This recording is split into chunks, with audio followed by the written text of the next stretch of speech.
Hi everybody, it's Chef Kathryn with Vivacious Dish, and I'm here with Farmer Paul Greive of Primal Pastures, and today we're going to be talking about regenerative agriculture. So we are standing on a grass farm. You can see we're surrounded by a gorgeous grassy pasture, and we're going to be talking about the health benefits of farming and raising animals in this way and some other things. So it's really interesting because one of the things that I get a lot when I talk to people about being a conscious chef and paying attention to health and well-being is many people ask if I'm a vegan.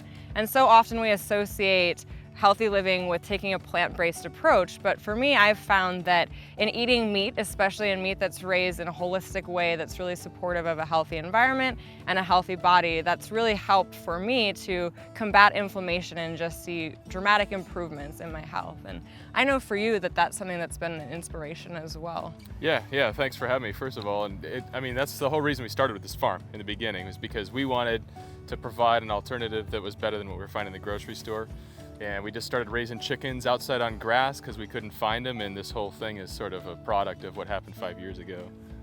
And have you seen improvements through that process? Like, do you feel better? Did it help to shift your family's health? I mean, I had horrible arthritis, everything from my ankles to my knees to my back, and I couldn't breathe through my nose. And I had some guys tell me, oh, why don't you try paleo?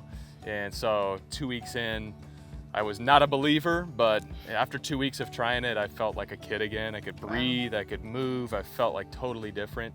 And that sparked me to research the food system, what's going on with American food and meat and labeling and free range and cage free and all these things that we hear so much about that are kind of full of BS. So from that experience, we started our farm, and it's been really, really fun, and definitely I've seen personal health benefits. My father-in-law has lost 100 pounds. Wow. Everybody's just reduced inflammation, and it's been really cool. That's awesome. It's amazing how quickly it can change too. You said 2 weeks.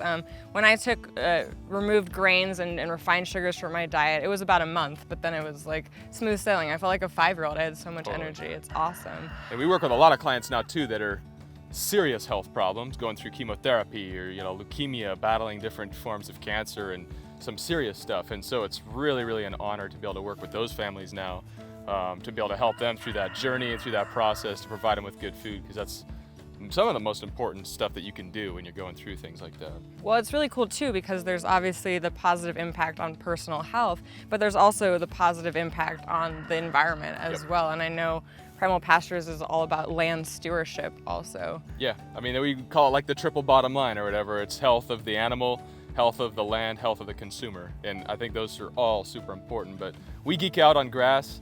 We consider ourselves grass farmers first and foremost. So our whole entire job is just to provide an amazing environment, a natural environment that the birds would have lived in 100, 1,000 years ago, and all of our livestock for that matter. So we really focus on taking care of our soil, and the soil produces the feed, which is the grass produces the animals, and that's our system. It's very simple. Awesome, I love it. Well, we're gonna take a quick tour. Paul's gonna show us around and tell us about a couple of the things in that system, and we'll go from there. Let's do it. Sounds all right. good.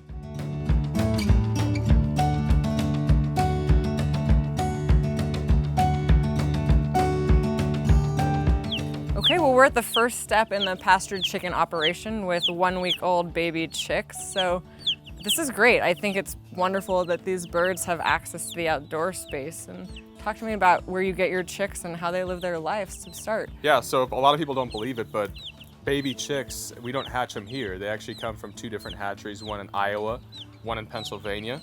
And then when they come here, they're about 3 days old. They come through the postal system. So we get a call from a frantic USPS postal worker, said, oh my gosh, you hear a lot of chirping in the background. And we go pick them up and we put them in this environment first, called the brooder. So the brooder is really important because in nature, you'd have mom's wing and it would be very warm under there and nice and toasty. So we replicate that with heat lamps inside. And it's an indoor-outdoor facility with no floor. So there's no concrete pad under this. They still get all the bugs and anything that flies in, seeds or anything that they can find. But they can stay as warm as they want, or they can come out here. So it's kind of like a dual purpose environment. And then at 2 weeks old, so another week for these guys, when they're 2 weeks old, they'll go out to the pasture pens full time. It's great. So from box to pasture in short time. Yes, and that's one huge advantage of Southern California. So we can do this 52 weeks out of the year. We can produce every single week out of the year. We can get them out to pasture really, really young and really early, which is better for their health. Yeah. And that's one great thing about producing down here in Southern California.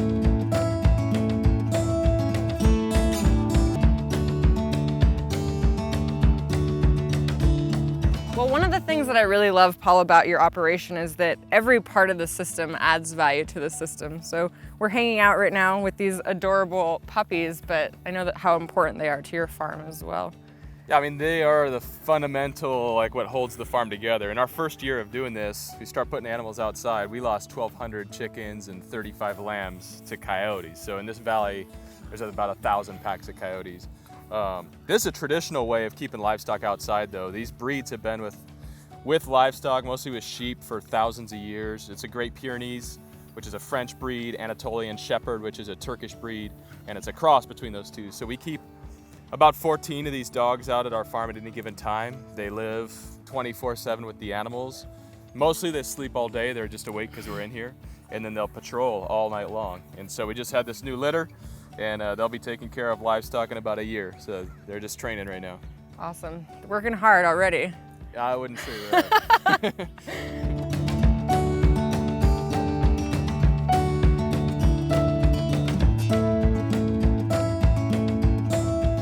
Okay, so now we are back in the pasture after visiting the brooder. And can you talk a little bit about why raising chickens on pasture is so important?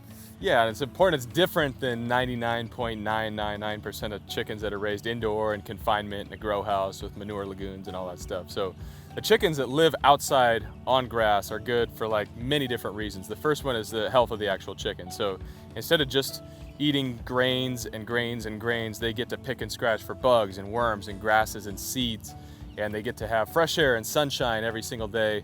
The way that we use the birds is we actually rotate them to fresh pasture every single day. So that's fresh bedding, fresh feed, and they get lots of fresh air, so they're not getting sick. Because of all that, we don't need to use any vaccines. We don't need to use any antibiotics. We don't need to use any medicated feed or drugs or hormones or any of that ugly stuff that's used sort of in the conventional environment. And that's pastured poultry. The end result of that is a way healthier bird that I think tastes way better. It grows slower, it develops more thigh meat, a little bit less breast meat, it gets that darker red color to the meat because of the green material that's eaten all the time, and it's really just a better chicken all the way around. It tastes more chickeny, as many people will say, and I love that, but it's interesting too because you can really notice the difference in flavor from that pasture bird. We've had a lot of customers that grew up outside of the US or maybe on a farm or like a more traditional environment, and they'll come and say, oh my gosh, like I've been trying to make my mom's Spanish paella for like 10 years in the US. It's never worked right, it's never worked. And then I started using this chicken and it totally brought out the right flavors and it reminds me of home. And I'm always like, that's good confirmation for us that we're doing things in a natural way, Yeah, you're bringing it back to kind of the original approach to chicken raising that's been around for a really long time. Totally.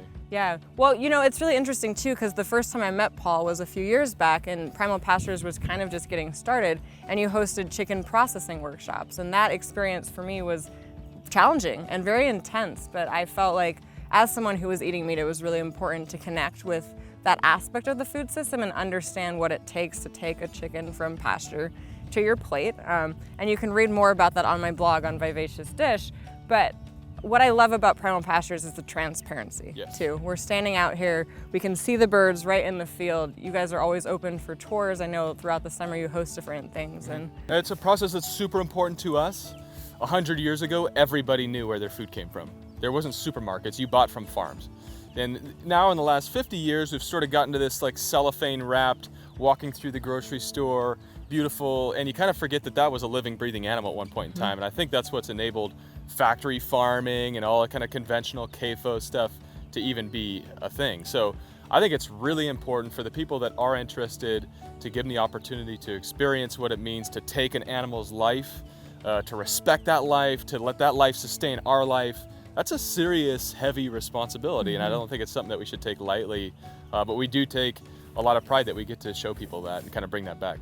Yeah, I agree. It's great. And having a farm here that's, an hour or so outside of San Diego, it's very accessible for people in San Diego, for people in Orange County. So really a nice opportunity to just form those connections. So with that in mind, we're gonna take the pasture to the kitchen, and I'm gonna show you all how to turn one of these beautiful chickens into a paleo pot pie that'll be delicious, grain-free, and really highlight the love and all of the energy and joy that went into producing these birds. Nice, so sounds thanks good. for that. Definitely.